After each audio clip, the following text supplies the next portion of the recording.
भारत का एक ऐसा धार्मिक स्थल जहाँ पर रात में किसी को भी जाना अलाउड नहीं है। यहाँ पर रात में आम आदमी तो क्या, पंडित भी नहीं जा सकते। जी हाँ, हम बात कर रहे हैं निधिवन की। यमुना नदी के किनारे पर स्थित निधिवन का जीवन काफी रहस्यमयी कहानियों से भरा हुआ है। कहा जाता है कि यहाँ पर रोज रात में स्वयं भगवान श्री कृष्ण गोपियों के साथ रासलीला करने आते हैं।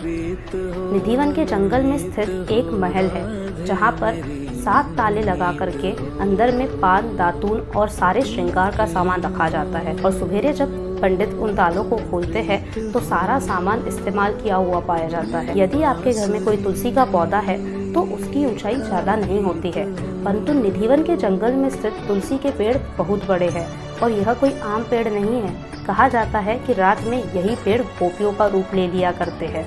जिस किसी ने भी इन पत्तियों को अपने घर में ले जाने का प्रयास करा है, उन्हें काफ़ी आर्थिक तंगी और परेशानियों का सामना करना पड़ता है। इसलिए वहाँ से कोई भी तुलसी की पत्तियाँ भी तोड़कर नहीं ले जा सकता। रासलीला का ख्याल आते से ही कई लोगों के दिमाग में गंदे ख्याल आने लगते हैं और इसका श्रेय जाता है हमारे बॉलीवुड को।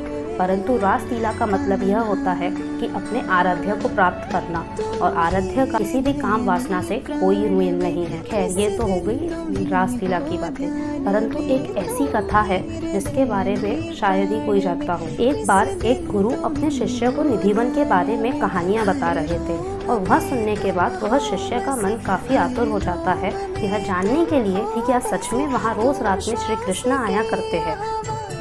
वह एक दिन रात में निधिवन जाने की प्लानिंग करता है। जब वह रात में निधिवन में जाता है तो उसे एक पंडित पकड़ लेते हैं और बाहर निकाल देते हैं, परंतु कुछ दिनों बाद वह वापस प्लानिंग बनाता है और रात में कहीं निधिवन के जंगल में छुप के बैठ जाता है। रात भर वह वही रहता है और सुबह उठने के बाद वह कुछ बोलने की हालत में नहीं बचता। कई लोग उसको काफ़ी पानी पिलाते हैं, उसकी काफ़ी सेवा करते हैं कि वह कुछ बताए कि रात में उसने क्या देखा, परंतु उसके मुंह से कुछ आवाज़ नहीं लगती। लोगों को ऐसा लगता है कि कहीं इसी ने रात में भूत तो नहीं देख लिया। जब यह बात उसके गुरु को पता चलती है तो वह गुरु उसे अपने साथ अब शहर से दूर ले जाते हैं, जहाँ पर वह गुरु अपने शिष्य की पूरी सेवा किया करते थे और यह इस विचार में रहते थे कि कब यह कुछ कहेगा। एक दिन वह शिष्य हलचल करता है और अपने गुरु को कहता है कि मुझे एक पेन और कागज़ दीजिए। गुरु काफ़ी खुश हो जाते हैं और उसे तुरंत ही कागज़ और पेन देते हैं।